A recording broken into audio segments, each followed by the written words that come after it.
No wonder. It was never plugged in at all.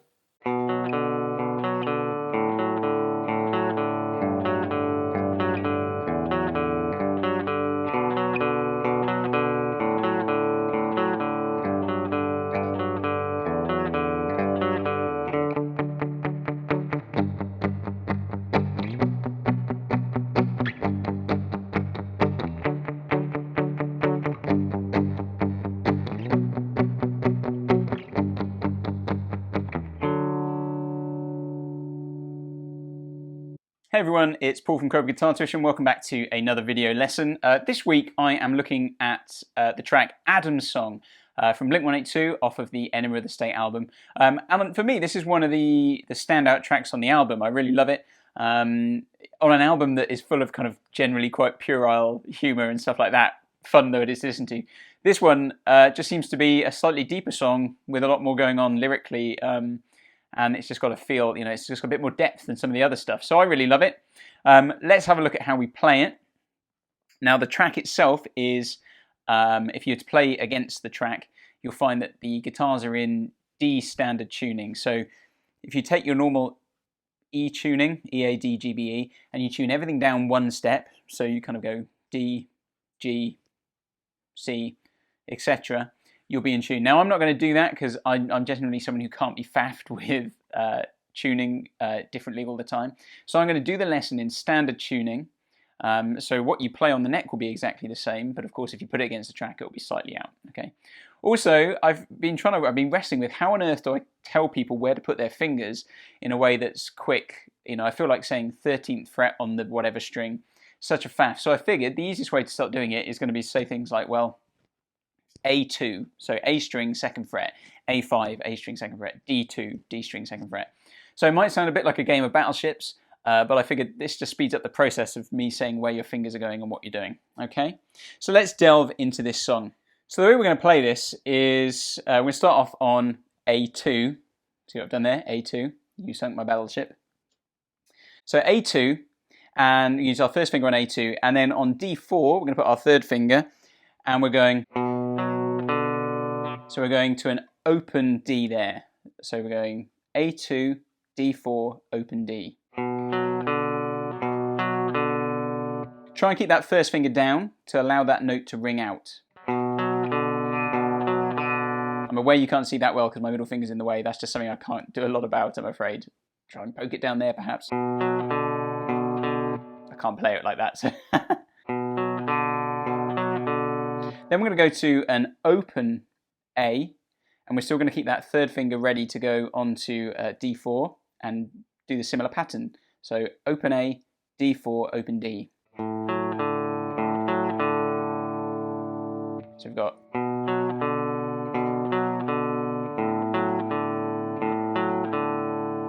And you're aiming to get these ringing out nicely through. So try not to, you know, want nice ringing notes. Then we're going to E3 with my 2nd finger, and I'm keeping that 3rd finger ready for D4 again. So same pattern, and then we're going to go to open E, just repeat the pattern again. Back to E3. Okay.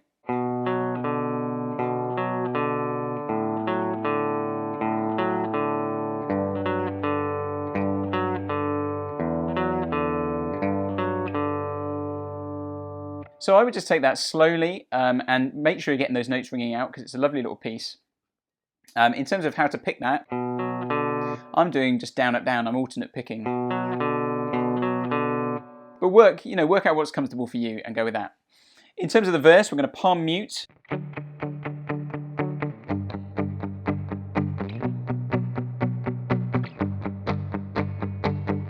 So what we're doing here is we're taking a D. A D and its 3rd. So we've got A5, 2nd finger on A5, 1st finger on D4, and we're just going to palm mute through that. So just a bar down to a G5 power chord. So E3 with 1st finger, A5 with 3rd finger, whole bar there, up to a B5. So E7 and A9. and then return back to that G5 at the 3rd and 5th frets. So we got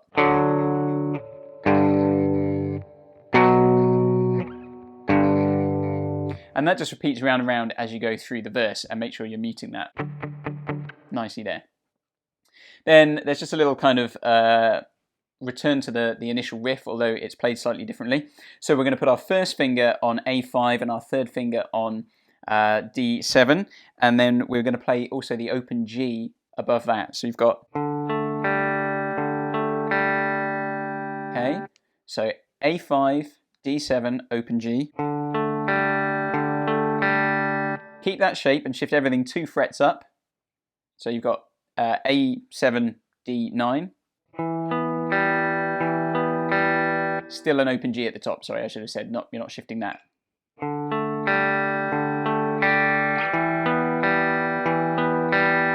And then we return down to what was the initial riff. So we're going back to A2 and D4, and then an open D.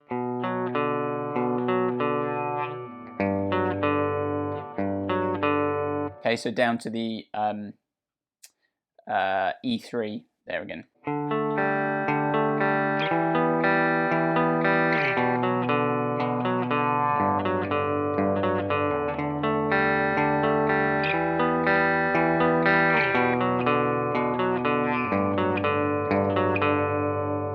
So really nice. I just love it. It's such a simple tune. To be honest, it makes me think of Metallica.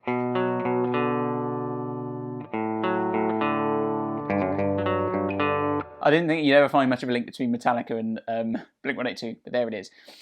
In terms of the chorus, we're mainly sticking with octaves. So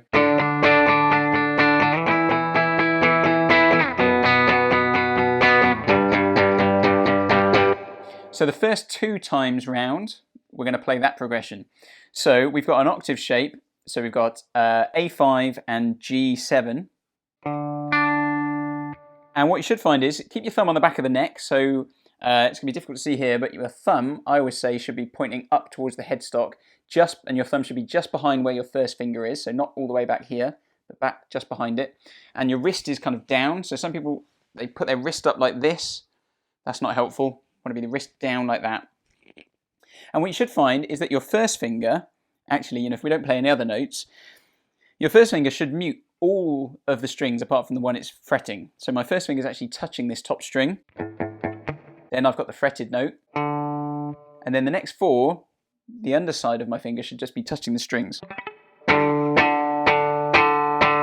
So I've actually got all 5 strings, sorry, all 6, I've got 5 strings muted and 1 string sounding, even though I've only got 1 finger down. And I'm strumming all the strings.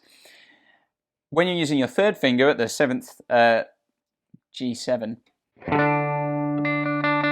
you should find that does a bit of muting on the B string as well. So there's all fingers are working here to do some muting. And the reason you want to get that muting right is because when you're doing octaves, particularly with a band like Blink-182, you're generally strumming quite aggressively. You're not aiming to be kind of accurate on those 3 strings. I'd say you're hitting pretty much all 6 strings every time and getting quite a percussive effect. Or at least, looking down there, I'm hitting at least 4 strings across. So I'm getting a lot of that muted sound coming out as well. So you want to make sure your fingers are doing the work there. So first of all, where are we going with this? So we've got a D octave there, so A5 and G7. Then we're going to take that 2 frets up to the E octave, A7 and G9. And then we're going down to a B octave, so A2, G4.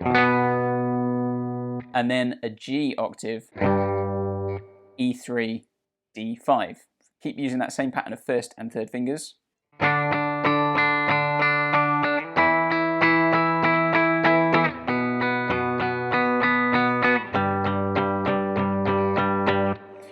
So there you go, it's a bar each. First 2 times you play that, then it changes very slightly. We start on the same 2 octaves, the D and the E.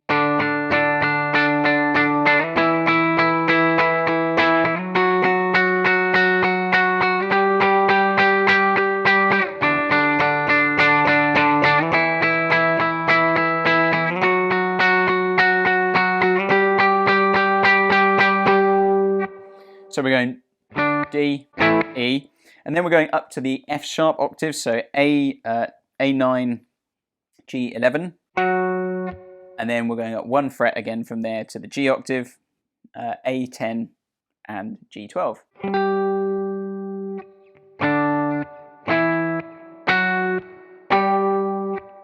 So the first time, just to recap all that, first time round you should have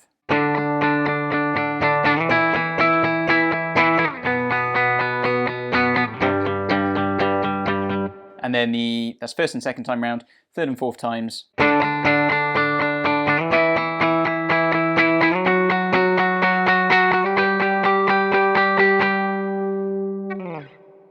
Okay, then we have this little kind of interlude section where there's kind of piano going on. There's a few different guitars, and there's slight variation on what's being played here, but I'm just going to give you one way to play what's going on, and then you can see the tab and work out what you want to do with the rest of it.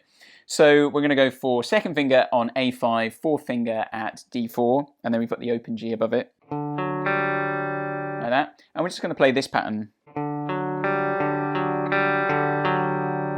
So we're going across the 3 strings, repeating that, and then just the bottom 2 again. Try not to let your first finger clip that G string like I was just doing there.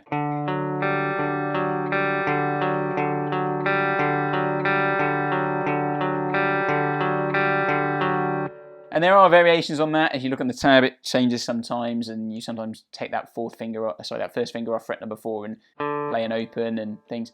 I imagine though, I haven't really looked into it, but I imagine when he's playing this live, he's not being particularly accurate in what he's doing. You know, Tom DeLonge isn't known for being a particularly technical, precise player on the whole, I wouldn't have said.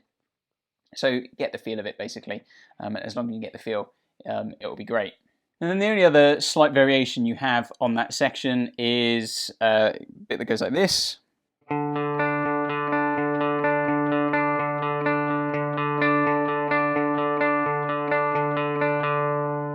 So what we're doing there, first finger at A5, third finger at G7, and then the open D between them. And you're playing in groups of 3, but of course that's going to mean that at the end you're going to need to end up back on that D.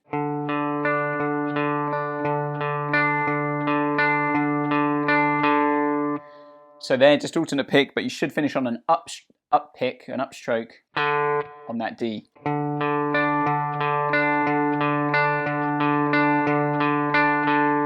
So have a listen to the track, you'll hear where the change is between and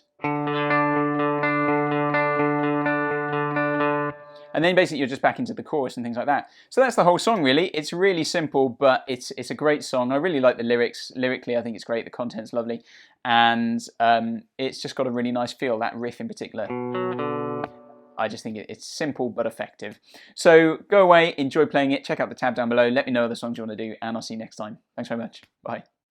Hi guys, thanks for watching. For more guitar tips and video lessons, click on the subscribe button down below and let me know in the comments what songs or video lessons you'd like to see. If you want to keep up with some of our news, you can like us on Facebook or follow us on Twitter, or you can always check out our website, crowboroughguitartuition.com.